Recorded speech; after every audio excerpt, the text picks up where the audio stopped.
দর্শক সবাইকে স্বাগত জানাচ্ছি প্ল্যানেটারি হেলথ একাডেমিয়া সুরক্ষায় প্রতিদিন অনুষ্ঠানে। আপনাদের সঙ্গে রয়েছি আমি ডাক্তার অমিতা হাসান।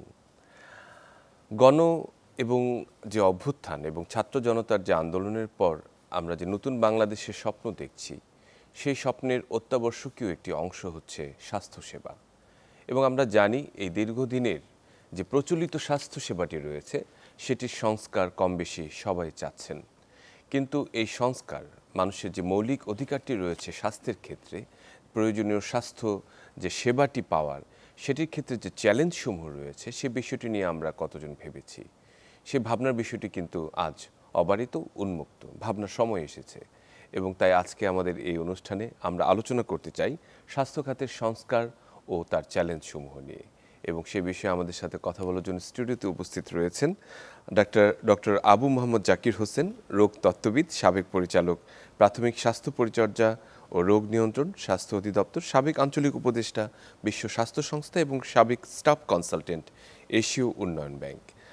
ডক্টর আবু মোহাম্মদ জাকির হোসেন, আপনাকে স্বাগত আমাদের। জি, আপনাকে ধন্যবাদ এবং চ্যানেল 24-এর সবাইকে ধন্যবাদ।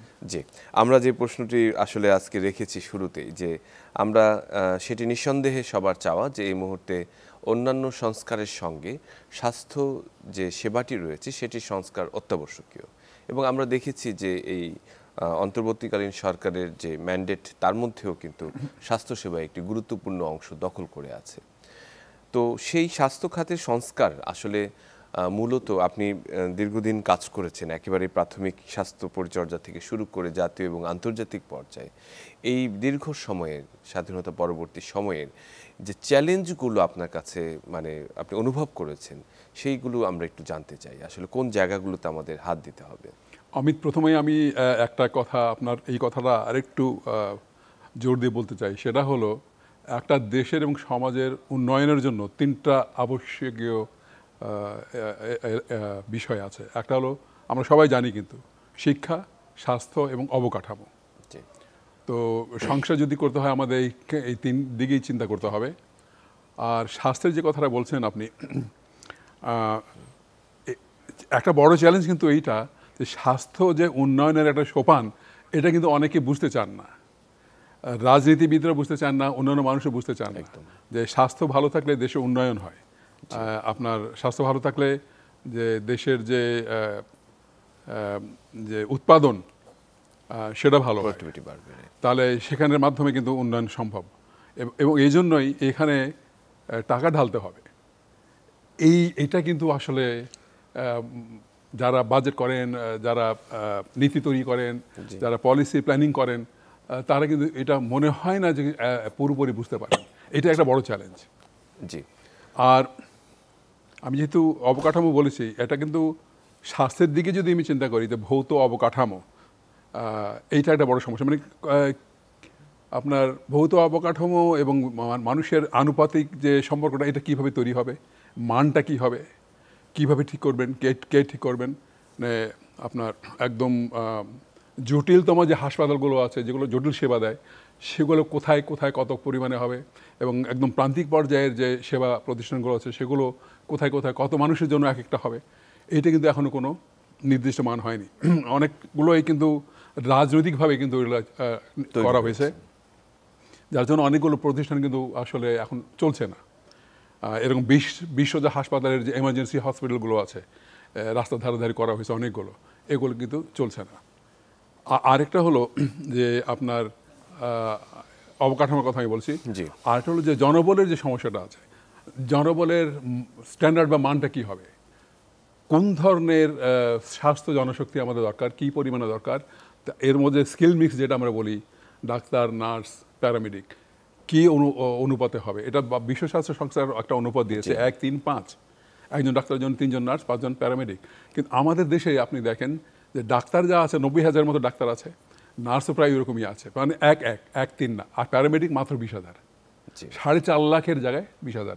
এইটা একটা বড় সমস্যা আছে, এই যে এই অনুপাতটা, জনশক্তির একটা সমস্যা আছে। অর্থায়নে যে আছে আমাদের 5%-এর মতো, জিডিপির 5% হয়, মানে কোনো বাড়ি তার চেয়ে বেশি যায় না। আপনি দেখেন আমেরিকাতে প্রায় 15-16% মতো জিডিপির 16%, প্রাইভেটাইজ পুরোটা, তারপরে 16% যাচ্ছে জিডিপির স্বাস্থ্যে, কিন্তু আমেরিকার স্বাস্থ্য অবস্থা কিন্তু পৃথিবীতে সর্বশ্রেষ্ঠ না।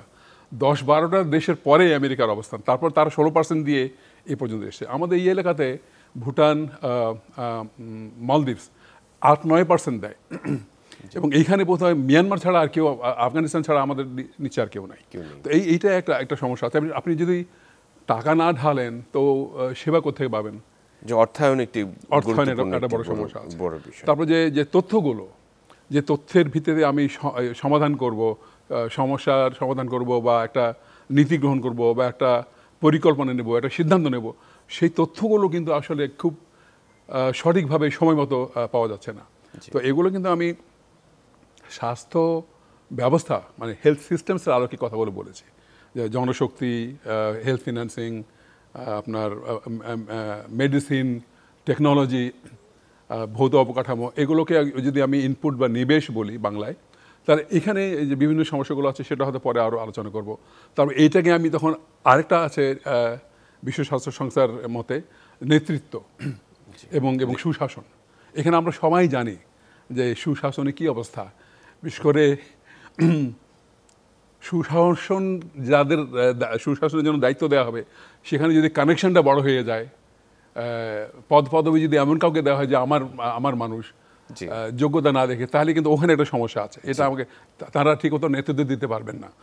আরেকটা হলো যে সেবাটা, এগুলো সবগুলো ব্যবহার করে, নিবেশ ব্যবহার করে, নেতৃত্ব দিয়ে, তথ্য দিয়ে তারপরে সেবা দেওয়া হবে, সেবার মান, পরিমাণ, চাহিদা অনুযায়ী দেওয়া হচ্ছে কিনা সেটা কিন্তু মনিটরিং করার বিষয়টি, এগুলো সমস্যা, এগুলো গুরুত্বপূর্ণ। আমি একটি ভীষণ স্পর্শকাতর বিষয় নিয়ে কথা বলতে চাই, সেটি হচ্ছে যে আসলে এই স্বাস্থ্য খাতের যে বিভিন্ন দুর্নীতি নিয়ে যে আসলে বিভিন্ন প্রশ্ন উঠেছে, বিশেষ করে ক্রয় এবং বিক্রয় নিয়ে। দেখা যাচ্ছে যে এমন একটি জায়গায় এমন মেশিন বা যন্ত্রপাতি কেনা হচ্ছে যেটা সেখানে হয়তো অ্যাপ্রোপ্রিয়েট ছিল না, আবার যেখানে প্রয়োজন সেখানে সেটি পাচ্ছে না। এই যে ব্যাপক হারে যে এটির যে একটা অসামঞ্জস্যতা, সেই বিষয়টি নিয়ে আসলে কতখানি মানে কাজ করা উচিত? এটা আসলে অত্যন্ত গুরুত্বপূর্ণ এবং সঠিক কথা, যে আমাদের লজিস্টিক্স ম্যানেজমেন্ট, প্রকিউরমেন্টের যে সিস্টেমটা, প্রকিউরমেন্টে আপনার 2006 সালে একটা প্রকিউরমেন্ট অ্যাক্ট আছে, 2008 সালে প্রকিউরমেন্ট রুল আছে, কিন্তু কথা হলো আইনের ফাঁক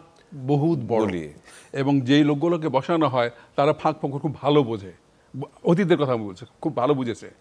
আপনার পর্দা, বালিশ, এগুলো একতলা থেকে 3 তলা ওঠাতে পরে এক একটা বালিশের 500-700 টাকা লেগে যায়। তো এগুলো কেন হচ্ছে? এগুলো দুটো কারণে। একটা হলো পুল ফ্যাক্টর, একটা পুশ ফ্যাক্টর। পুল ফ্যাক্টর কি, যে আপনার উপর থেকে বলা হয় এগুলো করো, আর পুশ নিচে থেকে কন্ট্রাক্টররা যাচ্ছে, দলীয় কন্ট্রাক্টর যাচ্ছে, তুমি এটা নাও, এটা নাও, না নিলে তোমাকে আমি ট্রান্সফার করে দেবো। একদম। তো এখন করে কি, সবাই মিলেমিশে, মানে উইন উইন সিচুয়েশন, সবাই পরস্পর পিঠ চুলকিয়ে দিচ্ছে। এই জন্য কিন্তু যেখানে যেটা দরকার নেই সেটা নেওয়া হচ্ছে, যেখানে দরকার সেখানে ঘাটতি থাকছে, এবং যেটা কেনা হচ্ছে সেটা স্টোরে পড়ে আছে, কারণ এটা প্রয়োজন ছিল না, এবং দক্ষ জনবল সেখানে নেই। না, এটা আমি হ্যাঁ, যারা চালাবে তারা সেখানে নেই, বা তাদের প্রশিক্ষণ দেওয়া হচ্ছে না, বা আপনার কিনে রেখে দিচ্ছে, কিন্তু যেটা আমরা বলি টার্নকি প্রকিউরমেন্ট, যে কেনার পরে তারা বসিয়ে দেবে, তারা চালু করে দেবে, ওই জিনিসটাই আমাদের কন্ট্রাক্টের মধ্যে থাকে না।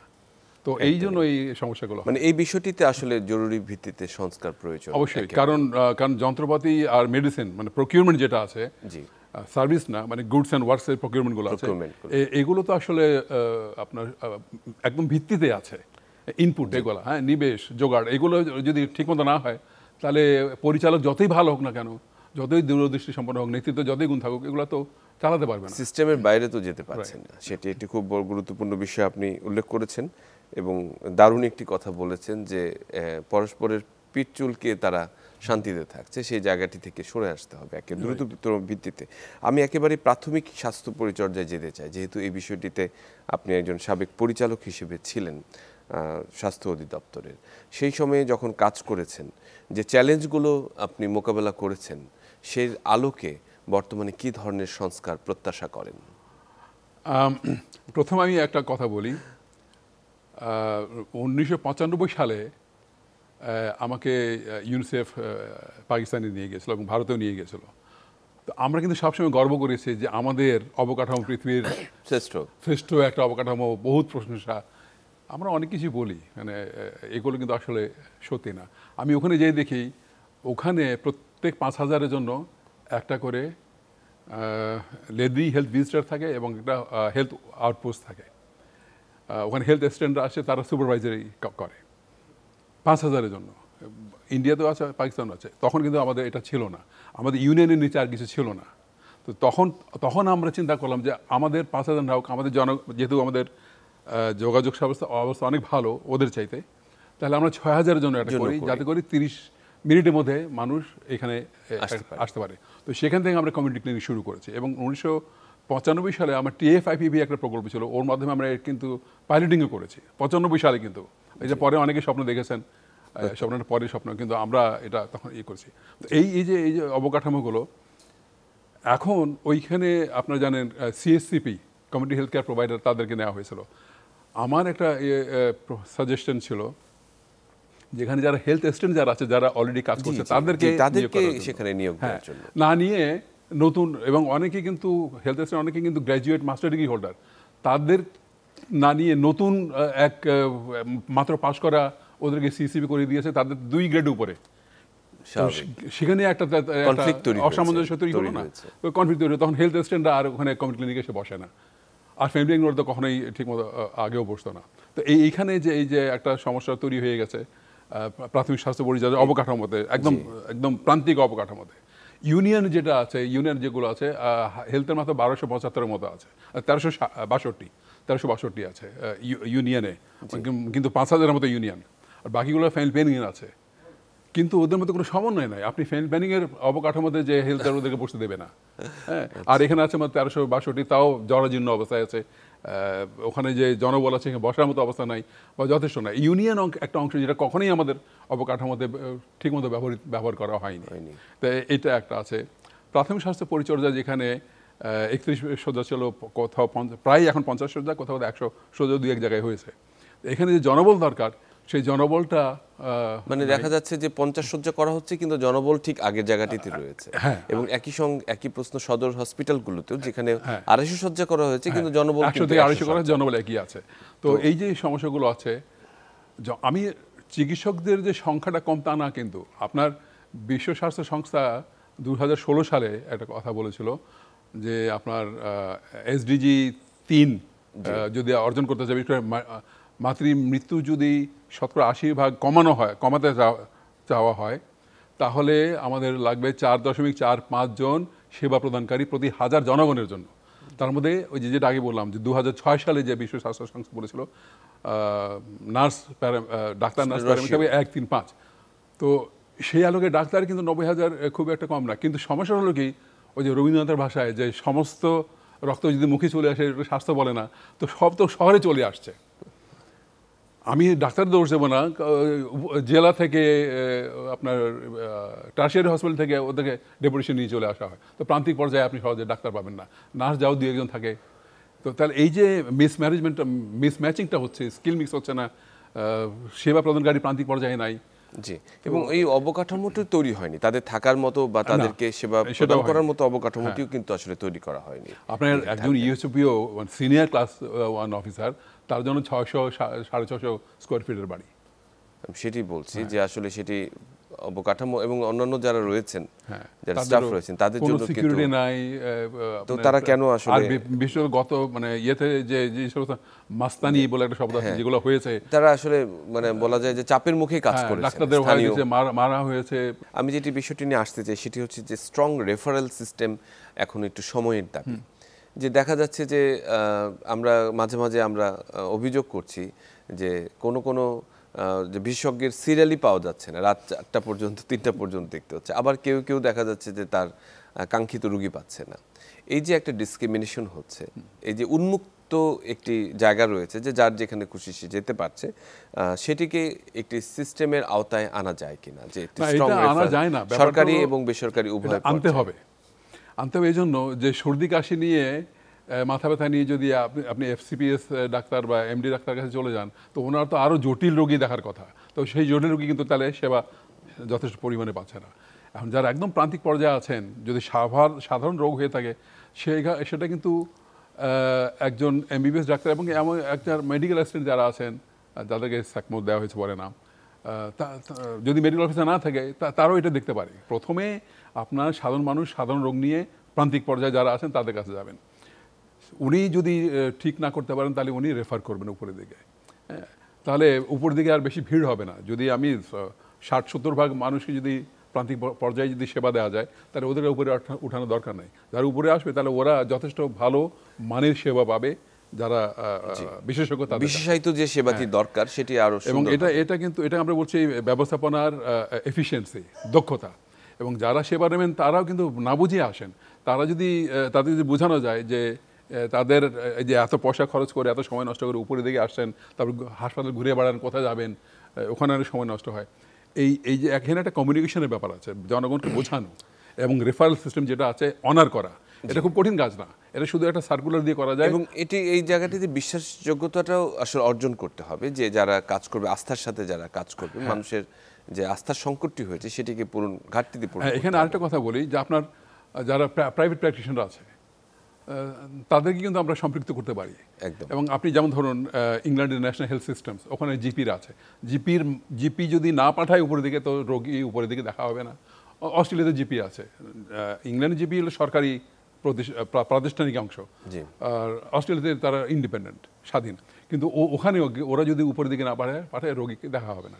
আমাদের এখানে যে প্রাইভেট প্র্যাকটিশনার আছে, যদি এরকম একটা সার্কুলার দেওয়া হয় যে ওরা যদি চিহ্নিত করে ফেলা যায় এই এলাকার জন্য উনি, এই এলাকার জন্য উনি, ওনারা যদি না পাঠান তাহলে উপরের দিকে বিশেষজ্ঞরা দেখবেন না, তাহলে কিন্তু এই যে রেফারেল কথাটা আছে, এফিসিয়েন্সি ম্যানেজমেন্ট, এফিসিয়েন্সি, এগুলো কিন্তু নিশ্চিত হবে। এগুলো আসলে এটা নিয়ে আসলে আমার মনে হয় চিন্তা করার দরকার এবং সময় এসেছে সংস্কারের একটি। আর অনেক জায়গায় আপনার এমবিবিএস ডাক্তার নাই, কিন্তু প্রাইভেট অনেকে আছে, এনজিওতে অনেক এমবিবিএস ডাক্তার আছে, প্রাইভেট আছে, তাদেরকে আমরা এখানে সম্পৃক্ত করতে পারি।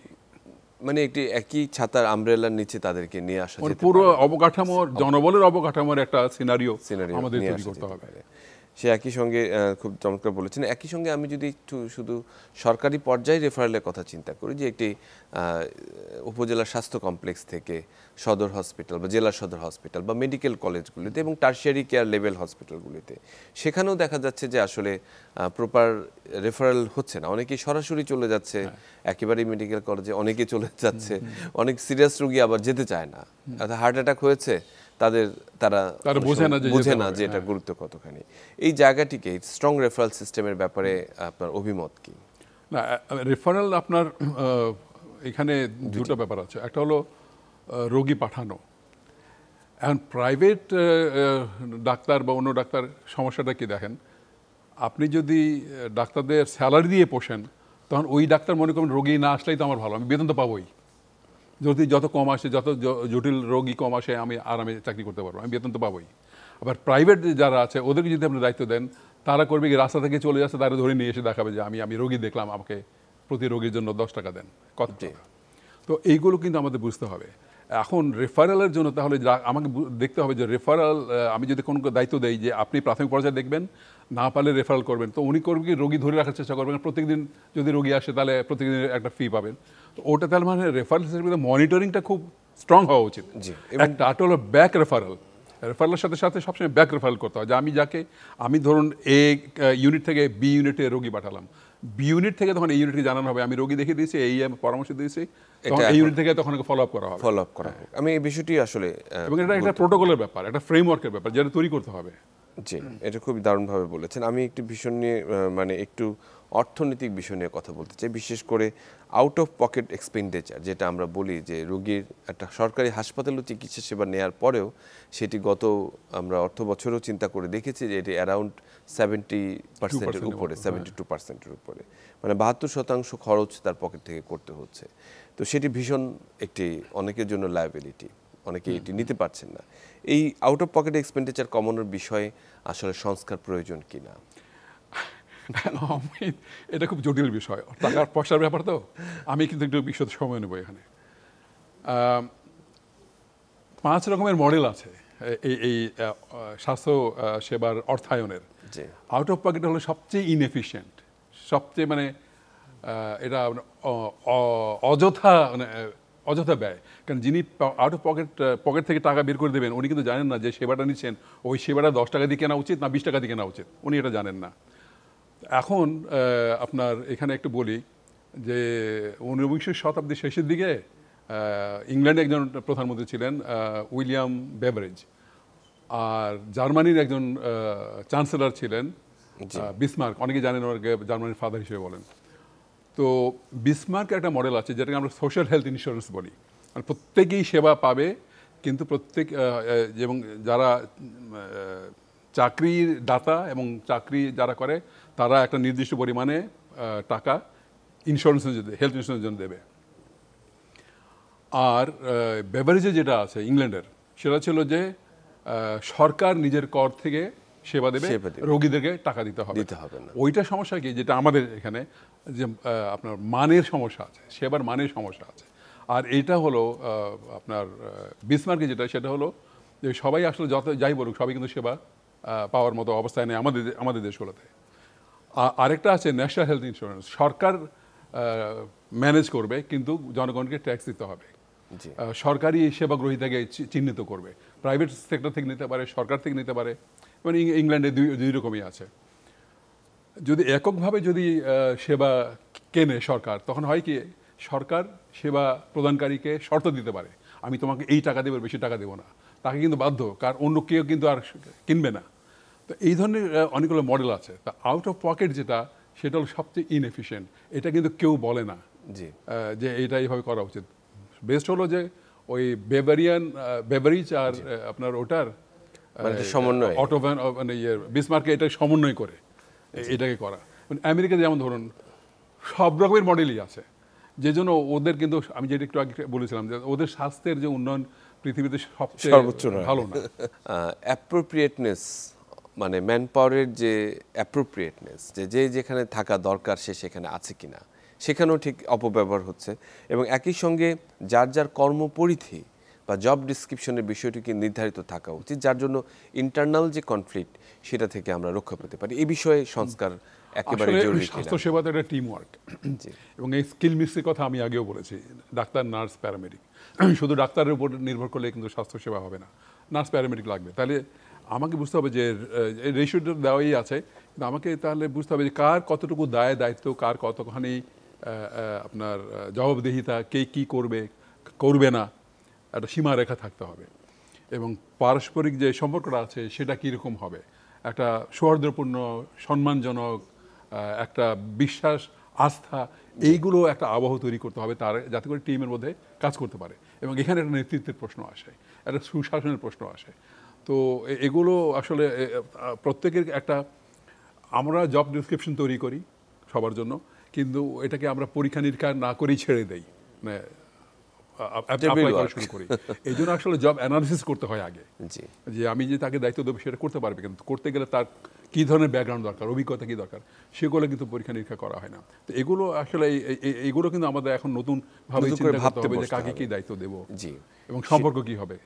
এবং এই জন্য আমার মনে হয় যে যার যার যদি ক্ষেত্রটি নির্ধারণ করা যায়, পারস্পরিক সহমর্মিতা এবং সম্মানের জায়গাটা যদি নিশ্চিত করা যায়, তাহলে নিশ্চয়ই জায়গাগুলো, এই যে সাম্প্রতিক যে সমস্যাগুলো আমরা দেখছি, মানে একজন আরেকজনের সীমানা অতিক্রম করছে, সেটি কিন্তু আমার মনে হয় এড়ানো যাবে সম্ভবত।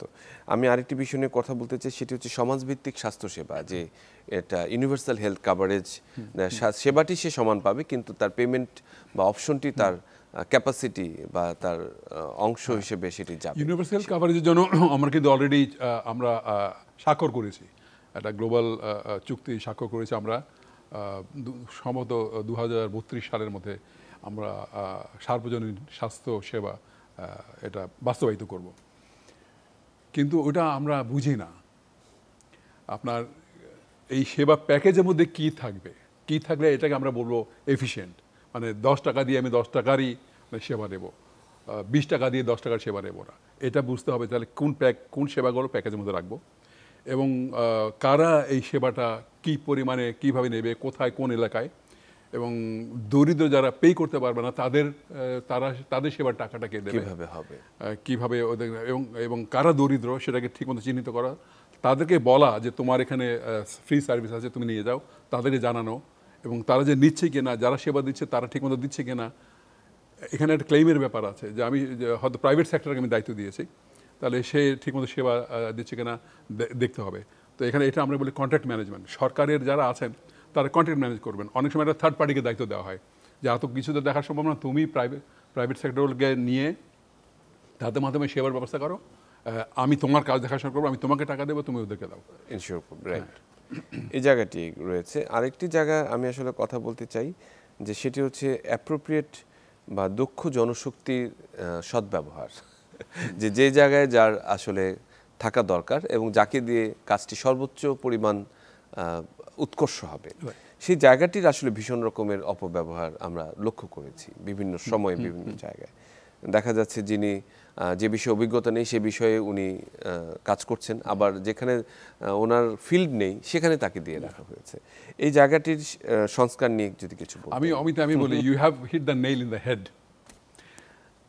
আপনার এখন যারা স্বাস্থ্য অধিদপ্তরে আছেন, মেডিসিনের প্রফেসর, সার্জারির প্রফেসর, প্যাথোলজি প্রফেসর, তারা এসে জনস্বাস্থ্যের দায়িত্ব কাঁধে নিয়েছেন। আপনার হাসপাতাল যে সেবাটা, সেটা এত দুরূহ, এত জটিল, এত ব্যাপক, সেটার সেবা নিশ্চিত করার জন্যই তো বিরাট একটা অবকাঠামো দরকার। ওইগুলো আপনার প্যাথোলজির, সার্জারি, মেডিসিনের প্রফেসর তারা করতে পারেন, তারা হাসপাতালের সেবা টেবা দেন, তারা বোঝেন। কিন্তু জনস্বাস্থ্য যেটা সমাজভিত্তিক সেবা, জনগণকে নিয়ে যেটা কাজ করতে হয়, জনগণকে সম্পৃক্ত করতে হয়, জনগণকে বাড়িতে বাড়িতে সেবা দিতে হয়, এটা কিন্তু ওনাদের এরিয়া না।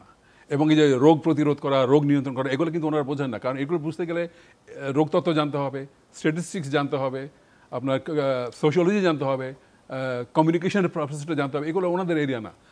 আমি অনেকবার চেষ্টা করেছি অনেক বিভিন্নভাবে যে জনস্বাস্থ্যের জন্য আলাদা একটা অবকাঠামো দরকার, উইং তৈরি করা, রাইট। সেটা যতক্ষণ না হচ্ছে আপনি কিন্তু এই জনবলকে ঠিকমতো ব্যবহার করতে পারবেন না, এফিশিয়েন্টলি ব্যবহার করতে পারবেন বা অথবা তাকে সেই যোগ্যতাটি আসলে প্রমাণ করেই আসতে হবে। সেই জায়গাটি যেটি বলছেন অনেকের হয়তো থাকতে পারে, সেটি আবার আসতে হবে, সেটি একটু ভীষণ গুরুত্বপূর্ণ বিষয়। আরেকটি কথা আমি আসলে আনতে চাই, সেটি হচ্ছে নিরাপত্তার বিষয়টি। বিশেষ করে যারা সেবা প্রদান করছেন, স্বাস্থ্যকর্মী যারা রয়েছেন, স্বাস্থ্যকর্মীদের নিরাপত্তা বিষয়টি বিভিন্ন সময় বিঘ্নিত হয়েছে। একই সঙ্গে যে অধিকার, মানে স্বাস্থ্য অধিকার, যেটি আপনি জনগণের কথা বলুন অথবা স্বাস্থ্যের যারা রয়েছেন তাদের বলুন, এই জায়গাটি কিন্তু বারে বারে বিঘ্নিত হয়েছে।